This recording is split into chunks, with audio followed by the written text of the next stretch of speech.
Hello, fellow dorks, and welcome back to Alone in the Dork. Today, we're taking a little look at one of my favorite chapters in Curse of Strahd, but one of the most underwritten, and that is Argynvostholt, and how I rebuilt it for my table. Now, I've run Curse of Strahd at least 5 times, maybe 6, and every time Argynvostholt ends up being one of my players' favorite locations, thanks largely to the ideas I stole quite liberally from Lisa Smedman's When Black Roses Bloom for 2nd edition. Now, as written, Argynvostholt is mostly empty rooms. There's some spiders and some undead knights and some scattered letters that explain the history of the place. But instead of having my players just read that history, I let them live it. Now, typically, the party enters through the main hall and encounters a handful of revenants there. And in my version, the Argynvostholt revenants, they embody law, honor, and especially their oath and their word, because their word is both their strength and their curse. And whether it's by will of the domain or the very nature of their undeath, they cannot break a vow or they cannot disobey an order. And the particular revenants encountered in this main hall on the first level, they are bound to attack all intruders, and they do so immediately. And they're dangerous opponents, but they are chivalrous and unfailingly polite. When they land a blow, they apologize. When the PCs strike them, the Revenants congratulate a well-placed hit. And when they're defeated, the Revenants make sure that the PCs don't feel too bad, and they say, "It is all right. I will be back soon." Now, this little piece of information really comes into play later. And feel free to adjust the level of the unsettling courtesy to suit your table. It is comedic, but in all honesty, it can be kind of weird and creepy, and a little levity goes a long way when you're in the domains of dread. Now, through some roleplay during the combat, the Revenants will reveal that they've been given orders to attack them, and they can't go back on their word, and they can't break a vow, or they can't disobey an order. But they will reveal where their commander is located because they know that something is deeply wrong and they need help. Now, in the throne room, Hornguard sits on his throne, translucent, more ghost than revenant. And the other knights just stand by, motionless, as they've been given no orders, so therefore they have nothing to do. But they are free to chat with the PCs. Behind the throne are 4 large mirrors, and the guards explain that their commander is in the mirrors, and it has been months, maybe years, since he has returned. Now, they don't know how to enter the mirrors, and they have no clue what is inside of them because they've been given orders not to disturb him, and they are not allowed to enter the mirrors. What they don't realize is that Hornguard isn't lost in the mirrors, he is indulging in them, so he can relive his greatest triumphs as well as rewrite his failures. Now, the PCs aren't told this outright, but their goal is to stop him from achieving his desired outcome in each memory mirror. Now, the mirrors can come from wherever you want them to come from. They could be a creation of an illusionist who is traveling the mists. They could have been an Argynvost's treasury and they were recently discovered.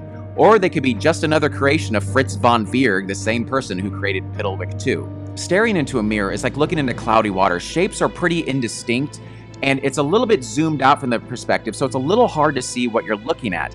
But with some good perception and some investigation, you can start to notice that you can smell things or you can hear things. So like in the first mirror, you would smell fresh bread and hear a lute playing. Or in the second, you would hear the clash of battle. And when a PC leans into those sensations like thinking of fresh bread or humming along with the tune, their body in the throne room goes slack as their consciousness goes into the mirror. Now, when they enter a mirror, they inhabit someone in the scene. So this means that the PCs will not be able to immediately recognize or identify each other, and they will only be armed with whatever that NPC has on their person, which makes spells that require a focus or components not possible in the mirrors. Now, if a mirror plays out in Hornguard's favor, the PCs within it are rejected, and they cannot re-enter the mirror for an hour. But if they're successful, the mirror breaks, which 1, makes Hornguard very angry, and 2, it makes him appear more solid. And with each breaking mirror, you can see he becomes more and more frustrated, and eventually his form will become more and more tangible, and he will be more noticeably agitated, getting up from his throne, pacing the room, drumming his fingers across the hilt of his greatsword, opening up his eyes and staring at the PCs with red necrotic energy. This should be very terrifying and very unsettling. Now, a single PC can only be in one mirror at a time, but the party can split up and go in different mirrors at different times. But Hornguard, he has mastered the mirrors and he is able to be in all of them simultaneously. Now, you don't have to break the mirrors, but if you don't, the PCs are going to try to take them. And that's up to you if you want them to have these very magical items. In the first mirror, the PCs inhabit random NPCs in a sunlit Barovian tavern. They could be a barkeep, a tavern wench, the musician, which is really funny if the character cannot play an instrument at all. Feel free to flesh out the tavern as best as you can.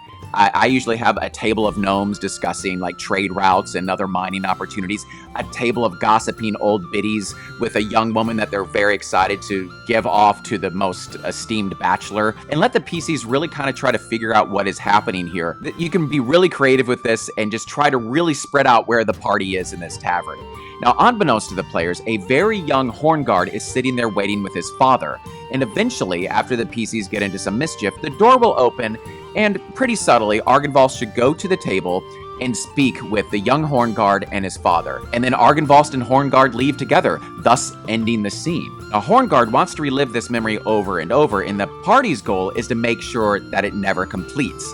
Now, a reminder, Hornguard is a formidable opponent. Maybe his dad is as well, but Argynvostholt is a silver dragon. So violence should not solve this mirror. It rewards roleplay, misdirection, and creative interference. The second mirror throws him straight into the chaos of trying to hold the Salinka Pass when the bridge was still intact. Now, in this case, the PCs will inhabit archers and swordsmen on the front lines, pinned down by a surprise attack by the von Zarovich army. So Hornguard is given an order to flee and go warn the rest of the countryside of the surprise attack by the von Zarovich army.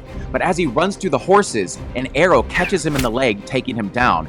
Then Gwillem risks his life to save him, and they both ride off together to warn the rest of their order. Now, the PCs must disrupt this moment. Now, in the fray of the combat, it's probably going to take them a while to realize what exactly is going on, so this mirror may take a couple of playthroughs as the PCs try to figure out their objective. Now, the third mirror is the wedding of Gwillem and Hornguard, and the PCs inhabit random soldiers standing in formation inside a chapel watching the ceremony. So this works best if they are really spread out because it is very hard to distinguish who is who, and they need to be silent during this very solemn occasion. What makes this even more difficult, Argynvostholt, in human form, is officiating the ceremony. And he will recount how the von Zarovich forces were recently repelled, and he declares that this brief respite, a time for joy, in this wedding is a great way to mark the occasion, even as their enemy currently regroups. And at the climax, he asks if anyone objects to the union. And that is the PC's moment to act. Now, with all the soldiers and a silver dragon present, violence should almost always fail here. This mirror rewards preparation and revelation, and mainly gathered information, because the PCs can go back into the throne room and they can speak with Gwillem, and maybe from Gwillem they can learn something that will break up the ceremony before they go back into the mirror next time, which makes Gwillem a great ally to have, because the party is going to need some allies when they release Hornguard from the mirrors, and Gwillem is probably the best one to have. The final mirror shows Hornguard's surrender to the von Zarovich army, but rewritten as a lie. Argynvostholt lies dead against the keep, riddled with arrows, and the von Zarovich army stands victorious, ready to slaughter the remaining knights. But Hornguard challenges the very young and very human Strahd von Zarovich to single combat to spare his men, and the young Strahd accepts. And the duel is cinematic, but it's wrong. Fatal blows seem to glance away, and Hornguard seems to move with impossible speed as fate bends in his favor. And eventually Strahd falls, and his army retreats.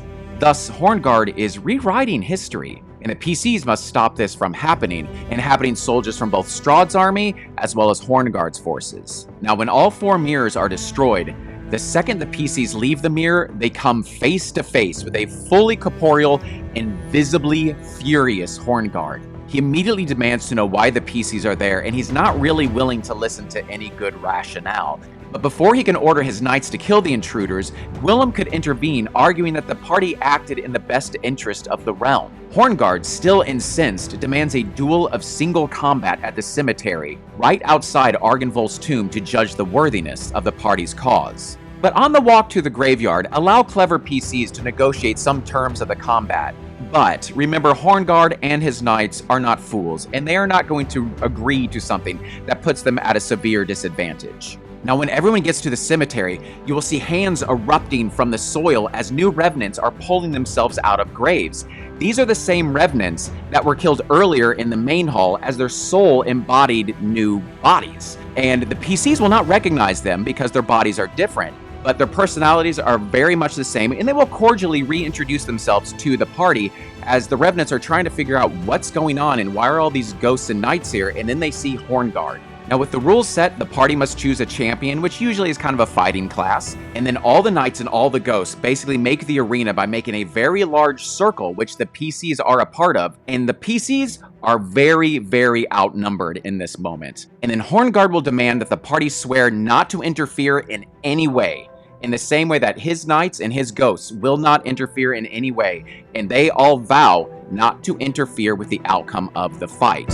And it's not just a test of the champion's honor, but it is a test of the party's honor as well. And the party is warned that they are being watched very closely by all the revenants and all the ghosts alike, some of which may not even be able to be seen. And Hornguard will reiterate, if the party interferes in any way to this fight to the death, they will be seen as dishonorable and they will be dubbed enemies to the knights and the ghosts as well. So in some ways, it's more of a test of the companions than it is the champion, because it is very unlikely that a single PC can defeat Hornguard, though I had a barbarian come very close once. So most often, the champion will be bested, which is expected. Now, this is the hard part, because when the champion falls, Hornguard stands over the body and reminds the party of their vow, that they promised not to interfere, because this, again, is a fight to the death. And with that, the champion must start rolling death saves. And then the party must decide, interfere and break their vow, or watch their friend possibly bleed out under the gaze of the dead. And this moment is terrifying at the table for the rest of the party. And I recommend only the DM knows the result of each death saving throw. And after each roll, take a note of it, pause, and then ask the players, is anyone going to do anything? And then remind them as well that they are being watched by a multitude of eyes. And you are going to repeat this until the party either interferes, the champion stabilizes, or the champion dies.